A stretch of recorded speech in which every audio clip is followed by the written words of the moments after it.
Écoutez, bonjour, merci aux organisateurs pour leur invitation. Donc, je suis Damien Tabouret, je suis directeur d'ARIA, qui est la structure de l'association Opélia ici dans le département du Rhône. On gère différents dispositifs, un CARUD qui justifie notre présence sur ce sujet, on y reviendra. Alors les acronymes, je les refais pas, je pense que ici c'est à peu près acquis. Donc un CARUD installé dans le premier arrondissement de Lyon, deux XAPA ambulatoires, un à Villefranche-sur-Saône et un à Villeurbanne, et puis un CHRS, qui est aussi un peu la particularité de notre dispositif, d'avoir une structure sociale sur les questions d'hébergement et d'accès au logement. Et puis on porte également d'autres dispositifs annexes, notamment sur la question de l'accès au logement d'abord. On participe, c'était cité tout à l'heure, au dispositif Un chez soi d'abord sur Lyon. Et puis on coordonne le dispositif Trend de l'OFDT depuis plusieurs années maintenant également.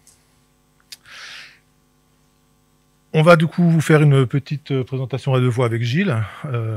Gilles Pénavert qui se présentera plus tout à l'heure, mais donc qui est chargé de mission sur ce projet salle de consommation à moindre risque.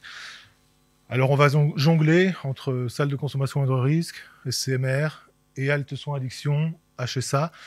Changement de nomenclature en cours de projet. On verra peut-être quelle implication tout ça a dans le fond.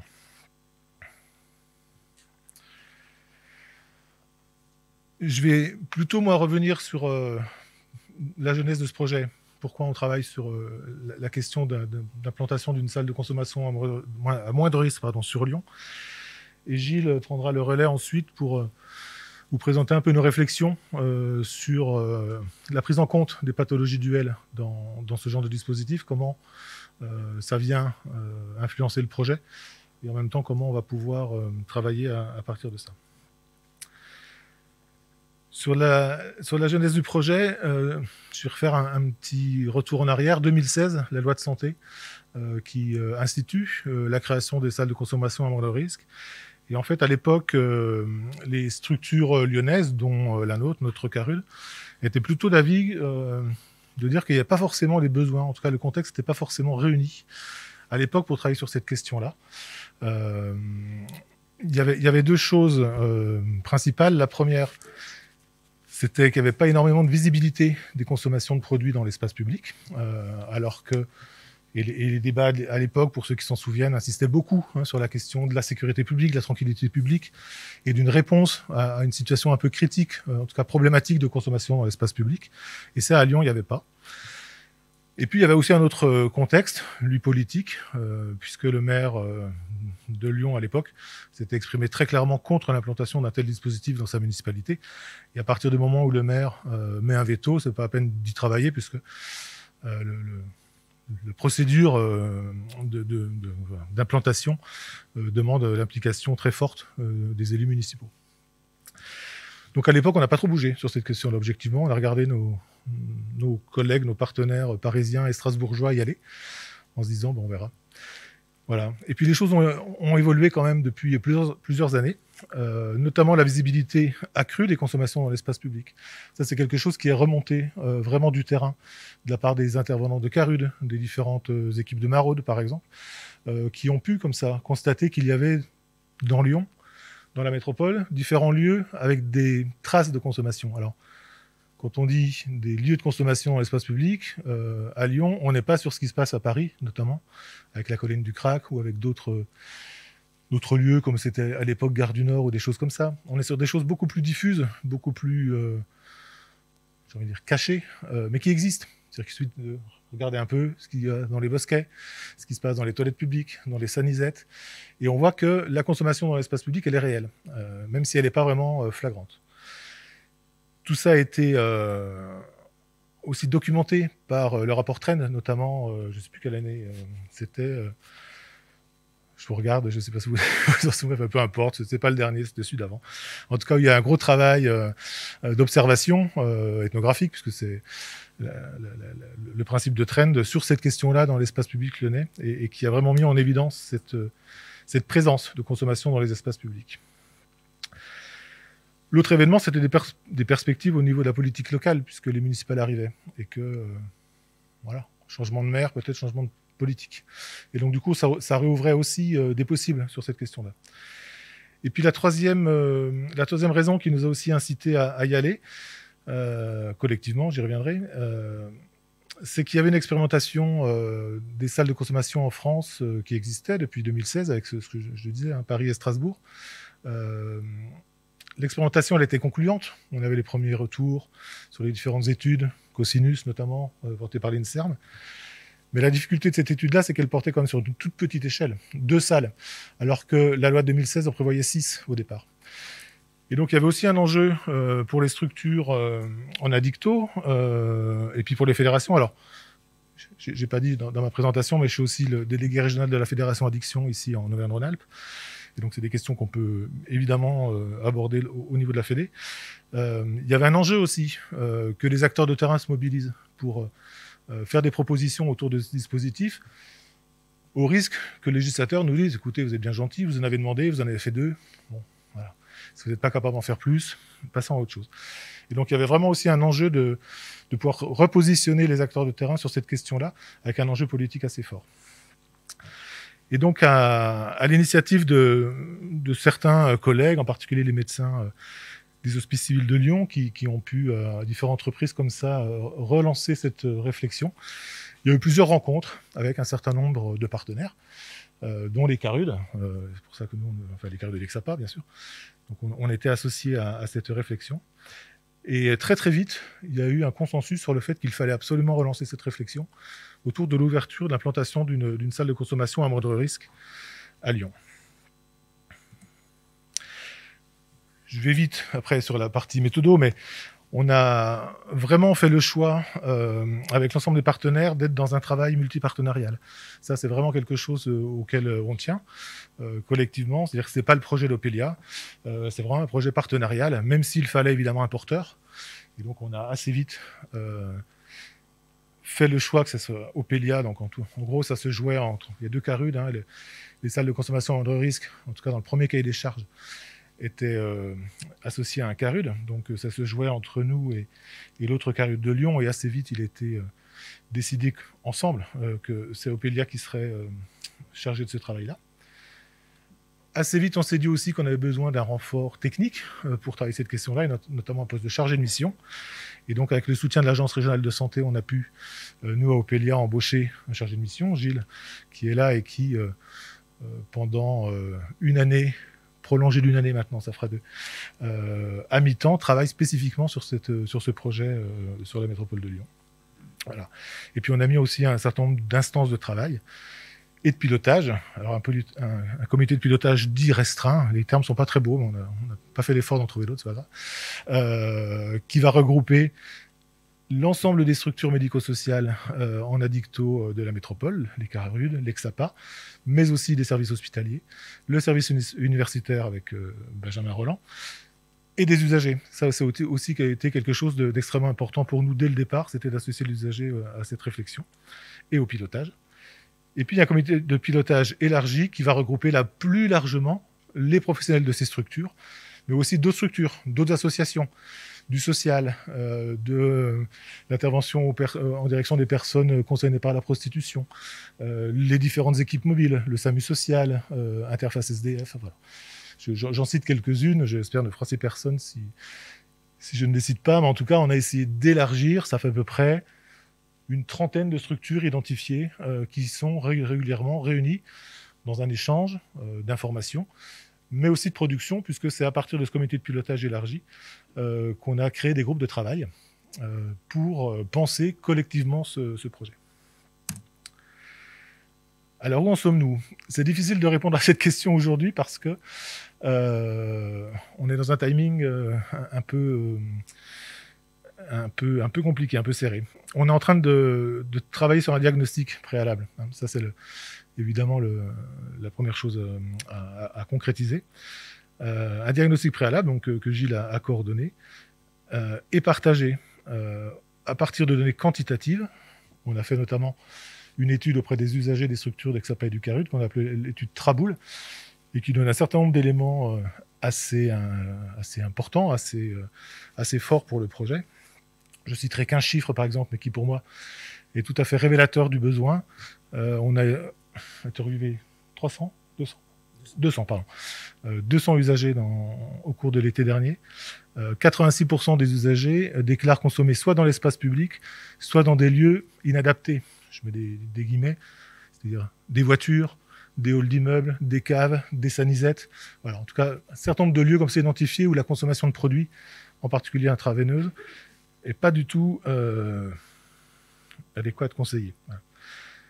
Et puis, il y a aussi un gros boulot que Gilles a coordonné d'évaluation qualitative auprès des professionnels. On a fait le tour de toutes les structures qui travaillent sur ce champ-là, mais là aussi plus largement, un certain nombre de fédérations, des partenaires du social, des équipes mobiles, voilà, pour pour recueillir leurs sentiments, leurs constatations de terrain sur les besoins en termes de structures réduction des risques de ce type. Voilà. Et puis, on a mis en place aussi des groupes de travail, je l'ai dit.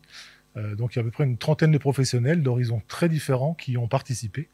Ça me donne l'occasion de les remercier si certains d'entre eux nous écoutent, pour penser le projet et son inscription dans la cité. C'est-à-dire que c'était vraiment, là aussi, l'idée de pouvoir associer un maximum de regards, de points de vue, de compétences, pour imaginer la manière dont un projet de salle de consommation à moindre risque pouvait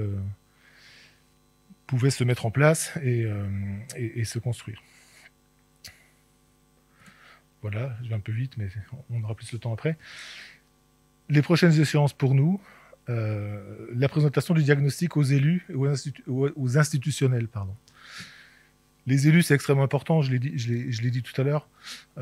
Sans le feu vert de la municipalité, point de salle de consommation à moindre risque, ça c'est clair. Et donc on est dans des rapports tout à fait francs et cordiaux avec les adjoints à la mairie de Lyon qui traitent ces questions-là. Mais on est aussi obligé d'aller à leur rythme. C'est-à-dire que de notre côté, on aurait souhaité quelquefois aller un peu plus vite, pouvoir communiquer plus, impliquer peut-être d'autres personnes. Je pense les riverains, par exemple. C'est quelque chose qu'on n'a pas du tout travaillé actuellement parce qu'on n'a pas encore tout à fait ni le feu vert, ni la validation par les élus, non seulement du projet, mais aussi de sa localisation dans Lyon. Et on sait bien, souvenez-vous, en particulier à Paris, comment la question de la localisation d'une salle comme ça, un dispositif comme ça, peut être difficile à faire accepter par les riverains. Donc on est dans cette phase-là de construction, d'échange avec eux, mais encore une fois avec le souci pour nous de ne pas aller plus vite qu'eux, au risque qu'ils nous remercient sur ce projet. Et puis ensuite les institutionnels, bien sûr. Je pense notamment à l'Agence régionale de santé, qui est évidemment au courant du projet et le soutient, notamment par le financement du poste, mais qui devra elle aussi donner un avis sur ce projet avant qu'il puisse être validé. Pour aller un tout petit peu plus loin dans le projet concrètement, nous on attend aussi le nouveau cahier des charges d'IELT soins addiction. Gilles en parlera tout à l'heure, mais donc il y a un changement législatif et réglementaire qui est en cours sur ce dispositif, ce qui fait qu'on n'est pas en attente des nouveaux textes pour savoir exactement comment positionner le projet. Et puis il y a des élections en 2022, ça ne vous aura pas échappé, des élections importantes, présidentielles et législatives. Et alors, au-delà de qui va sortir, et on espère que la prochaine majorité ne remettra pas en cause ce type de dispositif, mais même sans ça, on sait particulièrement que les années électorales sont des années où pendant quelques mois il ne se passe pas grand-chose, avant les élections, après les élections. Et donc c'est pour nous, dans le timing, un petit peu une contrainte, mais il va falloir qu'on fasse avec de toute façon. Voilà. Il y a des problèmes de mise en page, clairement. J'en ai fini pour ma partie, on pourrait y revenir après si vous avez des questions, et je laisse Gilles poursuivre. Bonjour. Donc suite à l'évaluation positive des salles de consommation faite en 2021 par l'INSERM, comme Damien précisait, il y a eu une modification réglementaire qui a fait que les salles de consommation à moindre risque soient désormais appelées et nommées les HSA, halte soins addiction. Alors, ça a été fait afin d'accentuer la notion d'insertion sociale et de soins dans ces salles, qui n'étaient pas forcément dans l'évaluation des salles de consommation, mais aussi de sortir de l'appellation qui est pour le coup stigmatisante et jugeante de salle de shoot, ce terme impropre qui a été souvent médiatisé. et qui ne correspond pas du tout à la réalité de ce qui se passe dans ces salles de consommation. Les HSA seront désormais renouvelés, enfin seront expérimentés 3 ans supplémentaires, donc en tout, ça fera, avec les salles de consommation, ça fera 9 ans au total. Mais par contre, ça va nous permettre aussi d'ouvrir des espaces au sein des structures existantes, et notamment au sein des CARUD, des XAPA, et également en unité mobile. Et là, pour le coup, c'est une véritable avancée, parce que c'est ce qu'on demandait depuis longtemps en tant qu'acteur de réduction des risques, sachant, et puis ça sera aussi beaucoup moins hypocrite, sachant que dans ces structures, il y a déjà des consommations officieuses qui s'y déroulent, notamment dans les sanitaires. Donc les HSA seront bien des structures où les usagers de drogue pourront consommer par injection ou par inhalation sous la supervision de personnel qualifié. Donc, on voit, et vous avez vu aujourd'hui dans les différents rapports, qu'il y a des prévalences assez importantes chez les consommateurs de produits psychoactifs, mais également chez les personnes souffrant de pathologies psychiques et qui consomment des substances psychoactives. Je vous renvoie au rapport de la Fédération Addiction sur addiction et troubles psychiatriques. On attend également l'enquête Mildiou qui est portée par le siège du Vinatier, qui va nous permettre aussi d'évaluer la prévalence au sein des usagers de drogue lyonnais.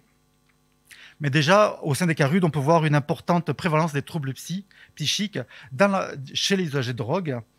Et pour nous, la nécessité de diagnostiquer et de détecter au plus tôt les troubles dans cette population. Et donc, c'est l'intérêt de la HSA qui va... Oh, la mise en page, désolé. Qui va nous permettre ça. Et ça va nous permettre ça grâce à... on a pensé le projet grâce à une constitution d'une équipe qui aura une double compétence, addicto et psy, avec des intervenants qui ne seront pas, pour le coup, qui seront pas dans des fermés dans leur domaine d'expertise.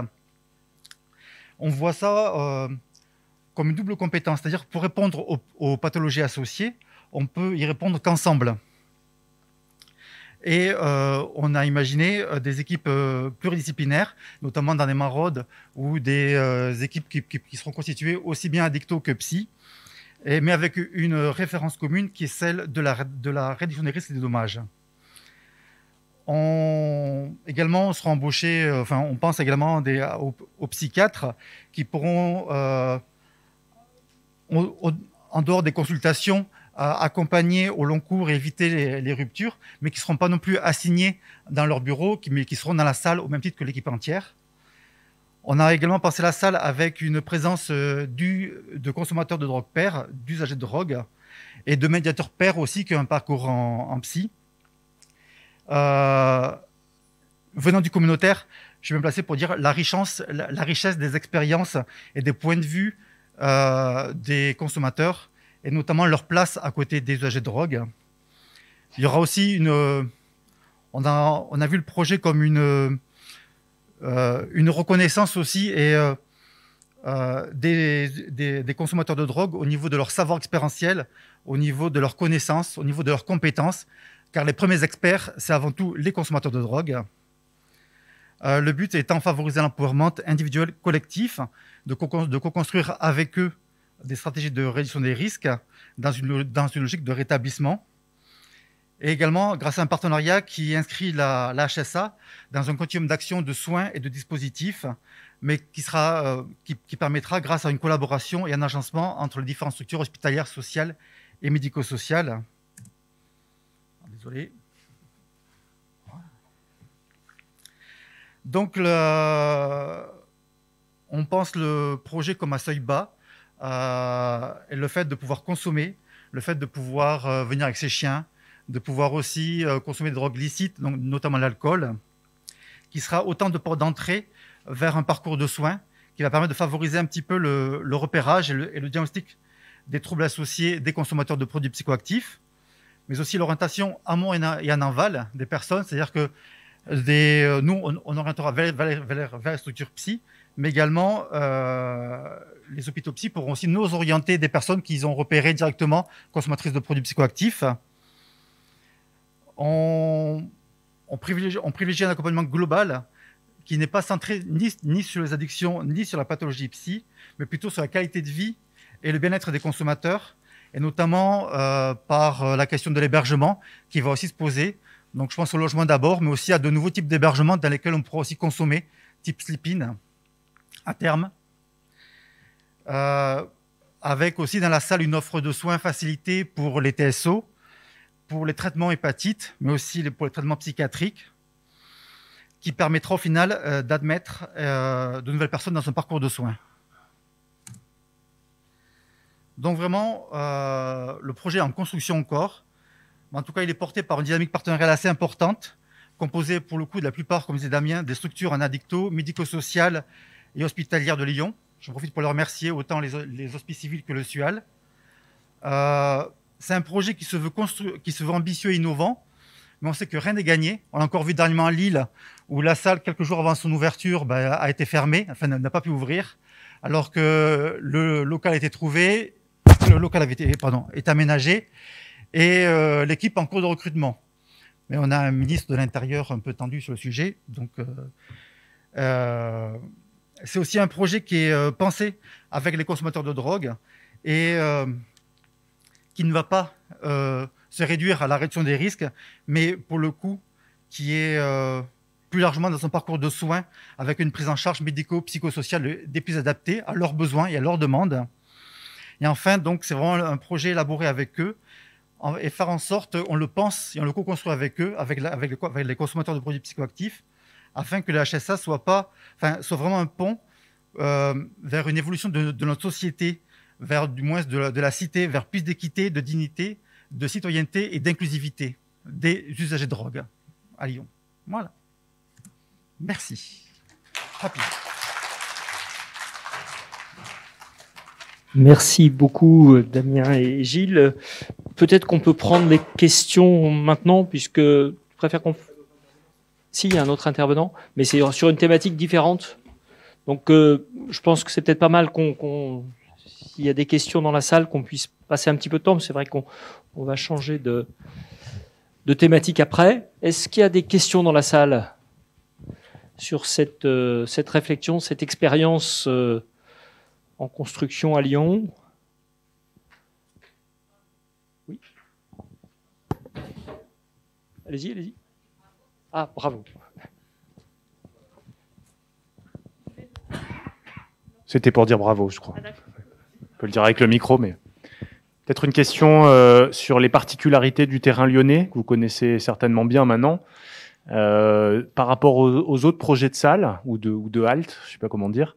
Est-ce qu'il y a des particularités des modes d'usage, des lieux d'usage à Lyon qui orienteraient vers un projet sensiblement différent de ce qui existe à Paris, Strasbourg et on espère bientôt Lille et ailleurs?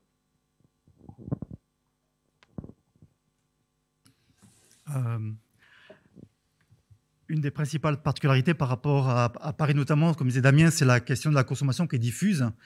Il n'y a pas de scène ouverte dans Lyon, mais par contre, il y a des consommations dans plusieurs territoires, et pas que des consommations par injection, mais aussi une grosse scène de consommation de cocaïne basée, ce qu'on appelle aussi le crack, à Lyon, qu'on retrouve dans plusieurs arrondissements et territoires de la ville, voire de la métropole.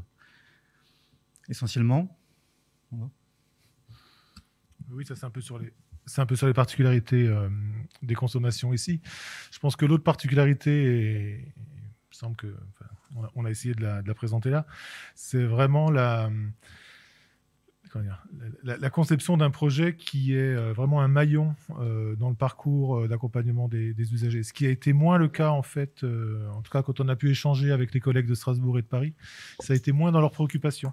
Il y avait peut-être plus d'urgence, je pense à Paris notamment, il y avait vraiment l'idée peut-être d'apporter une réponse assez réelle, comme ça, technique, très pragmatique. Je pense qu'ici, on est dans d'autres logiques, dans d'autres considérations, et notamment, pour moi, la manière dont on travaille ce projet-là avec l'ensemble des partenaires est tout à fait révélateur de ça. C'est-à-dire, c'est la salle de consommation de risque, ou la halte soins addiction maintenant, est vraiment un élément du dispositif qui s'intègre, qui est construit en articulation avec les autres. Ce qui était un peu moins le cas, en particulier sur la question soins à Strasbourg. Il nous a semblé, quand on a pu échanger sur ces questions-là avec eux. Alors c'est lié, là je pense aussi à quelque chose qui est propre au territoire, c'est-à-dire que aussi des habitudes de travail, déjà pas mal de partenariats entre les différentes structures sur ces questions-là qui préexistaient à ce projet évidemment.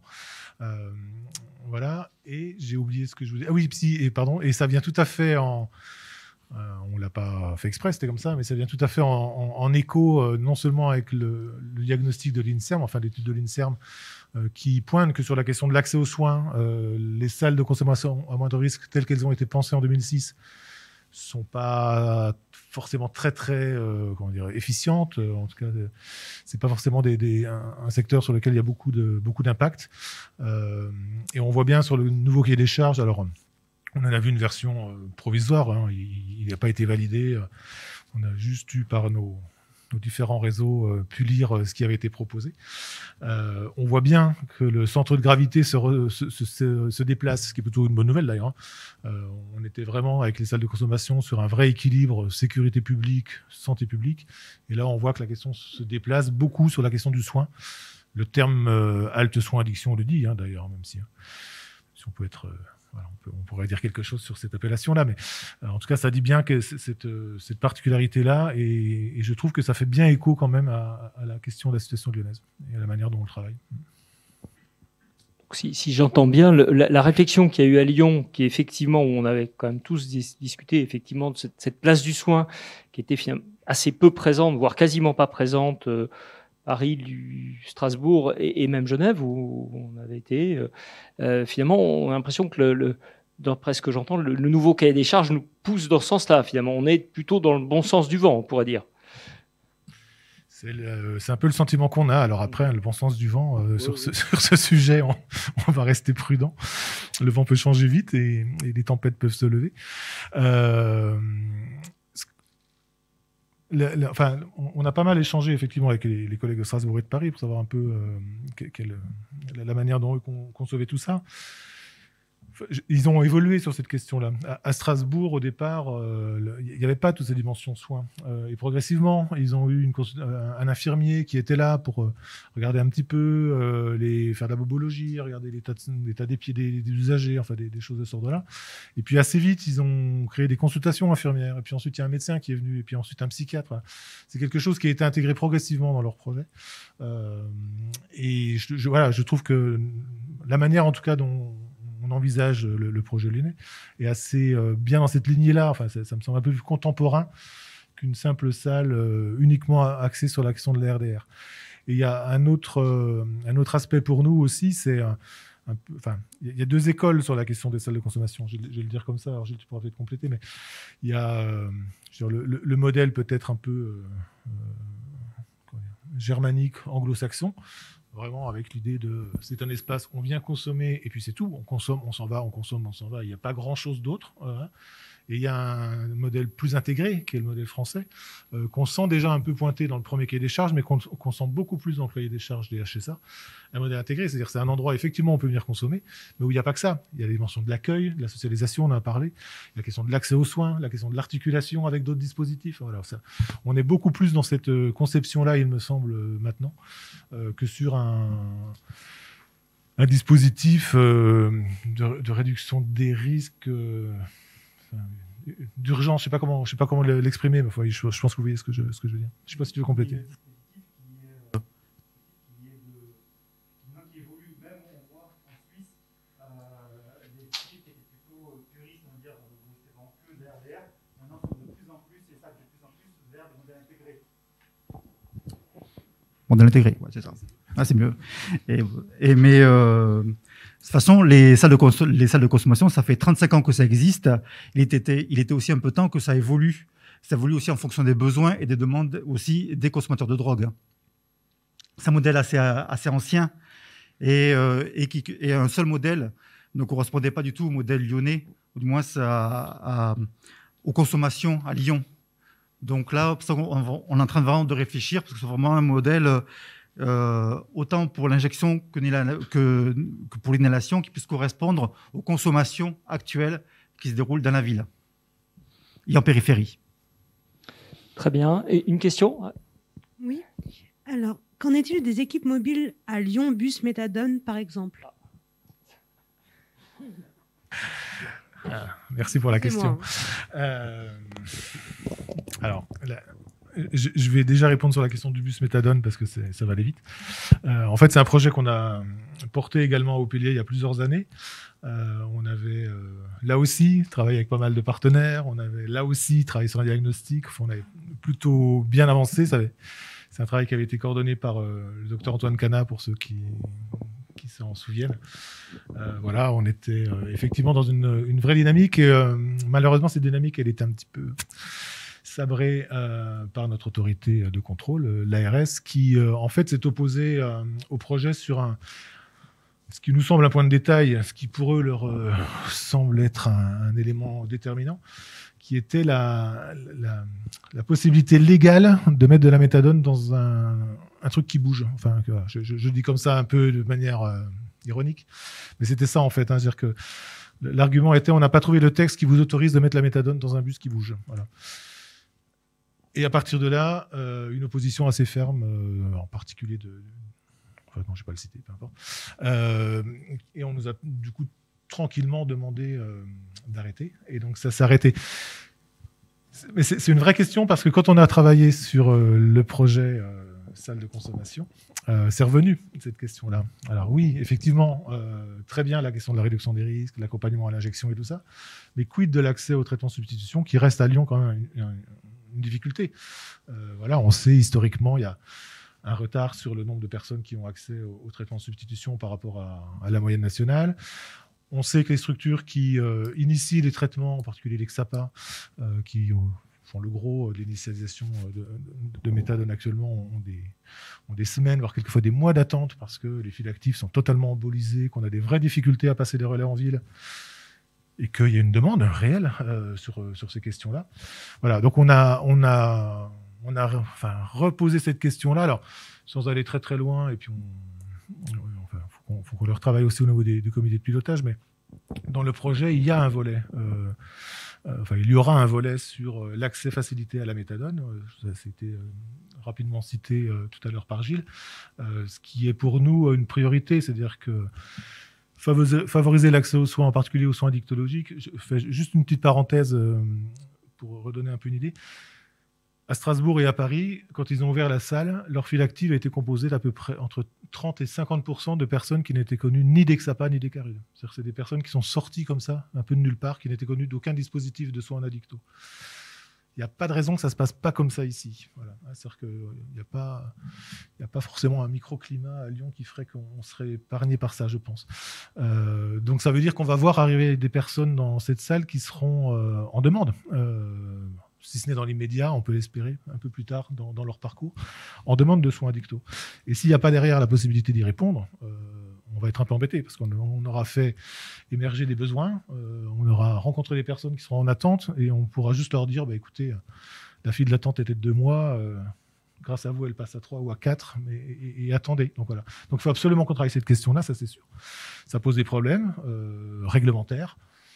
Voilà, nous on souhaiterait tout à fait qu'ils puissent avoir un accès facilité à la méthadone en proximité réelle, concrète de la salle.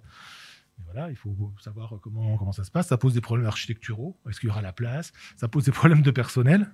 Voilà, on sait la difficulté actuellement aujourd'hui de recruter des médecins en addicto à Lyon. Voilà, donc ça pose un certain nombre de difficultés, mais en tout cas pour nous, c'est essentiel de l'amener comme ça, de problématiser la question, au moins pour que ça fasse sujet, qu'on élude pas ça. Sur la question des équipes mobiles, pour être un peu plus large, je ne sais pas exactement à quoi la personne qui a posé la question fait référence. Il y en a beaucoup d'équipes mobiles. On est dans un moment où effectivement les dispositifs d'aller vers se multiplient. Il y a alors celle que je connais bien, une équipe mobile en addicto qui est portée par le XAPA de Villeurbanne, mais il y a l'équipe mobile psychiatrie précarité, le MPP interface SDF, que je pense que vous connaissez à peu près tous. Il y a les SAMU sociales, il y a la Croix-Rouge qui a des équipes mobiles, il y a Médecins du Monde qui a des équipes mobiles. Enfin, là, encore une fois, j'en cite quelques-uns, mais on sait qu'il y en a d'autres de dispositifs. Un petit peu de difficulté, quelquefois, encore une fois, on se connaît, on travaille ensemble.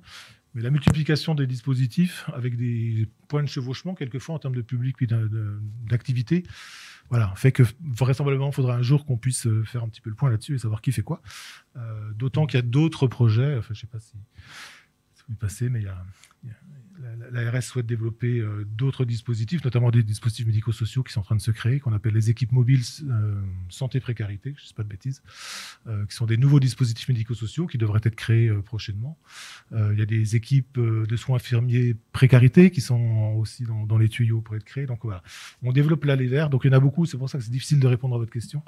Enfin, la question de la personne qui est là. Mais en tout cas, il y a beaucoup de choses qui se passent. Ouais. Juste une remarque et une question. Une remarque sur c'est la réponse de l'ARS. Donc ça veut dire qu'en fait les flacons de méthadone se téléportent depuis les usines jusqu'au XAPA, puisque le transport est interdit. Donc je viens de réaliser que voilà, la méthadone avait permis d'inventer la téléportation. C'est un phénomène que les pharmaciens connaissent bien. D'accord, ben oui, ils sont très forts, les pharmaciens, ils savent faire des choses épatantes. Et ma question, c'est, si tu as attiré notre attention là-dessus, Damien, c'est sur ce nom soins addiction. C'est vrai que je n'avais pas tilté. Mais est-ce que le terme de addiction a vraiment sa place dans ce type de dispositif? Alors, intuitivement, on pourrait dire que oui. Mais d'un autre côté, c'est pas la vocation de ce type de dispositif de faire de l'addictologie. Donc, est-ce qu'il n'y a pas une confusion possible sur soins addiction? Ça veut dire soins des addictions, ou ça veut dire soins non addictologiques à des personnes qui ont des usages? Compliqué, hein? Oui, c'est un... Je ne sais pas qui a choisi ce terme. Je pense que c'est au ministère. En tout cas... il a été prononcé, je pense, la première fois par Olivier Véran, le ministre, aux Journées de la Fédération Addiction, là, à Metz, en septembre, où il a fait une allocution en vidéo, il n'était pas présent, mais où il a annoncé la transformation des salles de consommation à moindre risque en halte soins addiction. Voilà, ça a provoqué dans notre secteur des réactions mitigées. Ce que disait Gilles, en même temps, c'est intéressant parce que c'est déstigmatiser, en tout cas sortir de cette appellation salle de shoot, qui est vraiment... c'est vraiment un truc qui nous écorche les oreilles, nous, systématiquement, quand on entend, particulièrement dans les médias, c'est intitulé là. C'est en même temps tellement pas révélateur de ce qui s'y passe et en même temps réducteur, parce qu'encore une fois, il n'y a pas que de l'injection dans ces salles de consommation. Donc, pour ça, pourquoi pas. Ce qui... je parle pour moi, je ne sais pas Gilles ce que ça en dira, mais moi, ce qui me gêne, c'est il y a un côté un peu... on ripollinise, quoi. C'est-à-dire qu'on cache la réalité de la vie des usagers. Et la réalité de la vie des usagers, pour une grande partie de leur temps, c'est la question de la consommation. Alors, avec la recherche de l'argent, avec l'achat, bien sûr, mais quand même, la consommation, c'est au cœur de leur quotidien. Et d'enlever ce terme de consommation dans ce type de structure, voilà, c'est un côté un peu propre, on camoufle pour pas attirer l'attention. Après, si c'est l'effort que nous on a à faire pour qu'on puisse développer ce genre de dispositif et continuer à travailler, on veut bien le faire. Encore une fois, on va pas s'opposer fortement sur ce changement d'appellation, mais quand même, je trouve que ça enlève à voir quelque chose de la réalité des usagers, avec tout ce que ça comporte aussi de choses difficiles à voir. Enfin, si vous avez pu des fois l'occasion de discuter avec des gens qui travaillent en salle de consommation à moindre risque, ils disent comment ça peut être difficile d'être devant quelqu'un qui pendant une demi-heure va chercher sa veine, va trouer dans des trucs très un peu sordides quelquefois. Alors, encore une fois, l'idée c'est pas de mettre du sordide pour épater ou pour attirer l'attention, mais c'est pas non plus, je crois, de camoufler ça sous un terme un peu propre. On va le faire. Encore une fois, on n'a évidemment pas envie d'arrêter sur cet argument-là, mais voilà. Ça... Une question. Alors, une dernière question. C'est plus vendeur. Le terme HSA est beaucoup plus vendeur. Après, il dénature un peu le sens même d'une salle de consommation. Ayant lu un petit peu le projet, le nouveau cahier des charges HSA, le mot sevrage revient très régulièrement dans ce cahier des charges. Alors qu'il n'était pas si présent dans celui des salles de consommation, dans celui d'HSA, il revient 4 ou 5 ou 6 fois. Alors, il y a une dernière question sur le chat. Il y en a beaucoup, mais je vais essayer de trier, qui est: quel regard sur les drogues psychédéliques en SCMR?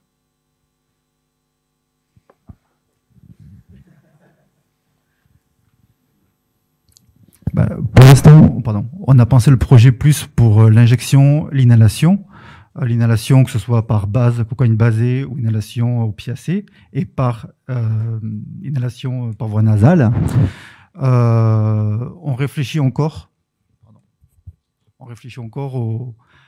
aux drogues psychédéliques, notamment type LSD ou NPS. Donc on est en train de voir un petit peu, de réfléchir un peu à quelle place on peut imaginer en termes de stratégie de réduction des risques dans ces salles. Ça, on est en construction. Peut-être juste pour préciser, encore une fois, l'idée, c'est pas d'oublier ou de ne pas traiter cette question-là. Mais les salles de consommation et les HSA également, en tout cas dans le cahier des charges, s'adressent très clairement aux populations, au public à haut risque de contamination par les virus, d'overdose. On n'a pas parlé, bien sûr, la prévention des overdoses est essentielle dans ce travail. À haut risque de dégradation de l'état de santé, de la situation sociale et tout ça. Donc, quand même, le public cible, ce sont des usagers en grande précarité. On n'est pas sur une structure qui pourrait accueillir, de manière comme ça, assez indifférenciée, l'ensemble des consommateurs de produits psychoactifs qui pourraient venir consommer de manière sécure. On aimerait bien, dans l'idée, pourquoi pas. Mais quand même, les salles et les HSA à l'avenir sont quand même centrés sur ces publics en situation de grande précarité, qui du coup consomment assez peu ce genre de produits, ou ils le consomment, mais en tout cas, c'est pas leur consommation, leur produit de prédilection, leur produit prioritaire. On va beaucoup plus être sur des questions d'opiacés, en particulier de Skénan, et puis de cocaïne basée ici à Lyon. Et si même ils le consomment, je pense qu'ils n'ont pas besoin, intérêt ou nécessité de venir en salle de consommation. On a eu un gros débat, juste pour finir, un gros débat dans les travaux préparatoires sur la question des chemsexeurs, par exemple.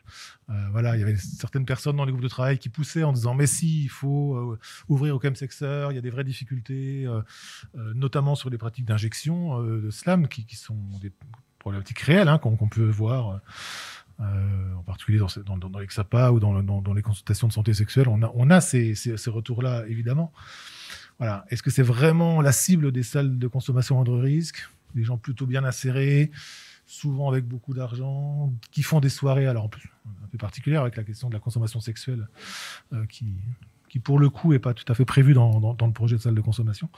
On voit qu'il y a aussi là sur la question du public cible quelque chose je ne vais pas dire à tenir, mais en tout cas à respecter. Ok, écoutez, merci beaucoup pour ce partage d'expérience.